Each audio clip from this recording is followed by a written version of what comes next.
Today's lunch is going to be a beef hot dog on a whole grain bun, baked beans, offerings bar, and of course, that choice of milk. Hey, here's a special announcement. No going to your lockers except at the start of the school day, lunchtime, and the end of the day.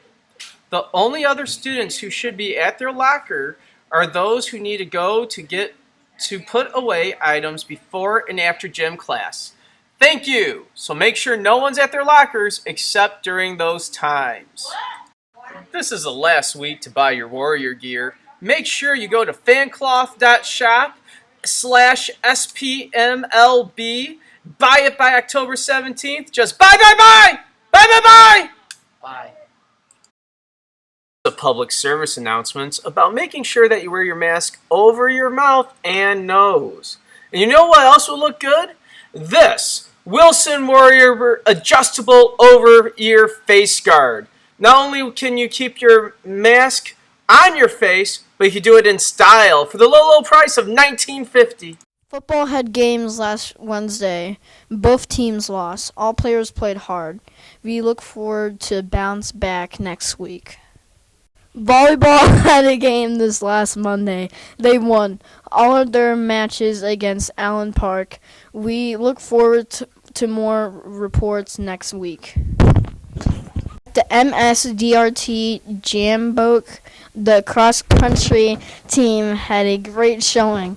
The top three finishers for the boys were Connor Ball, Jackson Blamett, and Gavin D.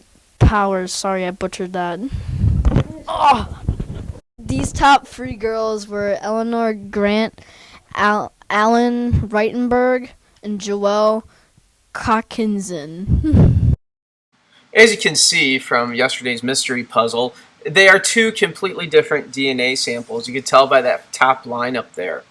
Now, the leading house currently is the green house, but the red house and gold house are really close behind. So everything could change, especially with this next mystery puzzle. For this mystery puzzle, what you gotta do is you gotta follow the clues and figure out which house has a suspect in it.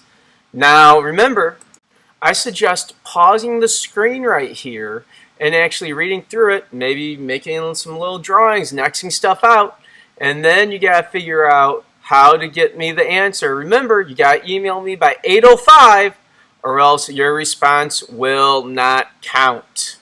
Lunchtime, come on in. Lunchtime, sit on down. Lunchtime, eat some food. What are students saying at lunch? What is your favorite fruit? Strawberries. Watermelon. Kiwi. Fruit. Watermelon.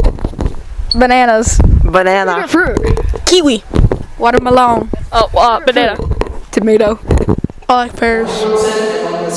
The students at the school for nurses got along quite well with one another, except for Alice. The trouble with Alice was that she was perfect, at least that is how it seemed to the other students. She was always friendly and always cheerful. Nothing ever upset her. Her school assignments were always on time and always perfect. She didn't even bite her fingernails. Many of the nurses resented Alice. They would have liked to see her fail at something, become frightened, or cry, or do something that showed she had weakness like they did. One night, several students tried to frighten Alice with a practical joke. They borrowed the hand of a course they had been studying in anatomy and tied it to the light cord in her closet. When she tried to turn on the light, she would find herself holding a dead man's hand. That would scare anybody, one of them said. If it doesn't scare her, nothing will. After tying the hand in place, they went to the movies. When they got back, Alice was asleep, but when they didn't see her the next morning, they decided to find out what happened. There was no sign of Alice in her room, but they soon found her. She was sitting on the floor in her closet, staring at the dead man's hand and mumbling to herself. Alice didn't even look up. The joke had worked, but nobody was laughing. Public service announcements from the Wilson video crew. Mrs. Rose posts tons of information on her Instagram accounts. Make sure to follow them. And those are your morning announcements. Have a great day. And now, let us stand for the Pledge of Allegiance. I pledge allegiance to the flag of the United States of America and to the republic for which it stands, one nation, under God, indivisible, with liberty and justice for all.